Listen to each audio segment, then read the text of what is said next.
Today we're making one of my favorites, which is granola. This is a toasted granola with so much flavor. It's incredibly easy to make, and the best part about it is you can make such a bigger batch than the one I've made here, have it stored away because it lasts a long time, and it's the perfect snack or breakfast to have in the morning or take about in your day. Let's get straight into it.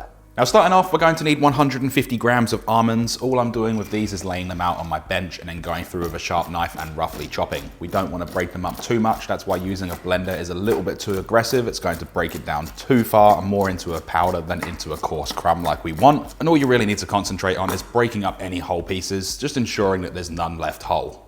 When that's done, add the almonds into a bowl. Follow that up with 425 grams of rolled oats, 65 grams of pepitas, 3 grams of ground cinnamon, and 5 grams of sea salt flakes.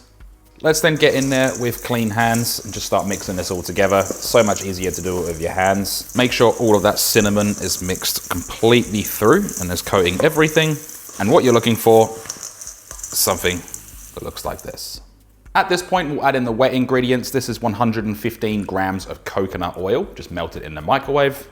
80 milliliters of maple syrup. This is real maple syrup as well. It's not that flavored stuff, but you can use that as a last resort. And 7 grams of vanilla extract. Mix it all through. Make sure everything's combined. Everything's nice and wet and sticky. And this right here is the base to our granola before it's baked.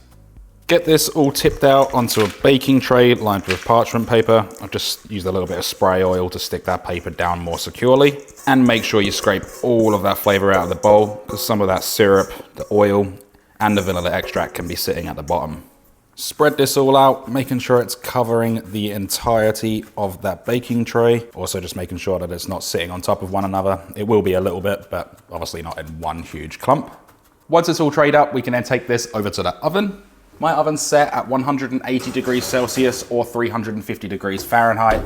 All we're going to do is bake this for 10 minutes. Now after 10 minutes, just start mixing this through. Obviously the stuff on the bottom's not going to be as toasted as the stuff on the top, so we just want to make sure we mix it all thoroughly, getting all of the corners and the sides.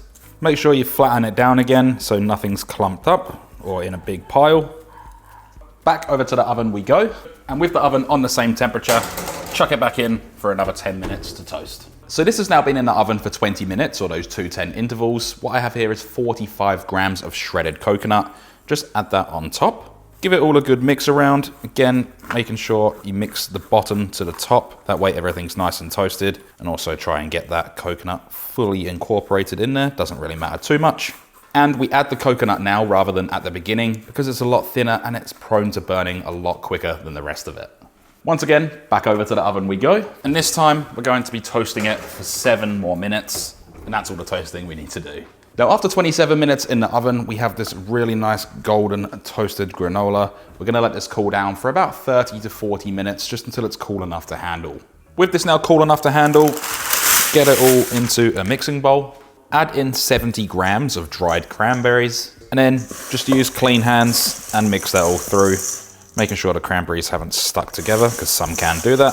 And then what we have is this beautiful and delicious granola.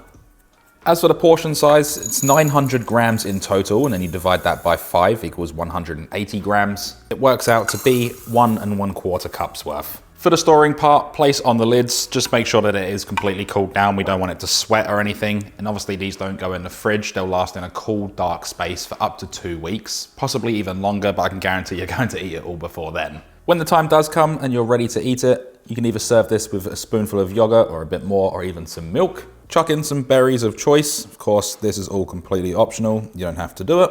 And then this is completely overkill, but I'm just gonna add a little bit of mint on there for nice presentation. With all of that done, we then have our super simple toasted granola, really nice and easy to make, tastes incredible, and it's perfect for taking out of the house for whenever you need it. This right here is the toasted granola macro card. It has the serving and weight size, the list of ingredients, as well as the full written recipe in the description. With everything said and done, there's only one thing left to do, and that is we can then dig in.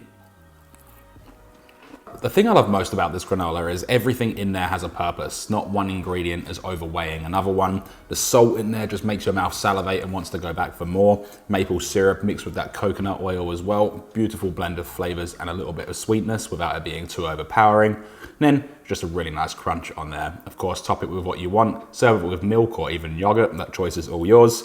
Definitely do make this recipe because it is absolutely delicious. If you enjoyed this video, hit that like button, leave a comment for the algorithm, and subscribe if you haven't already. It's free, so why not? See you in the next one. Thanks for watching.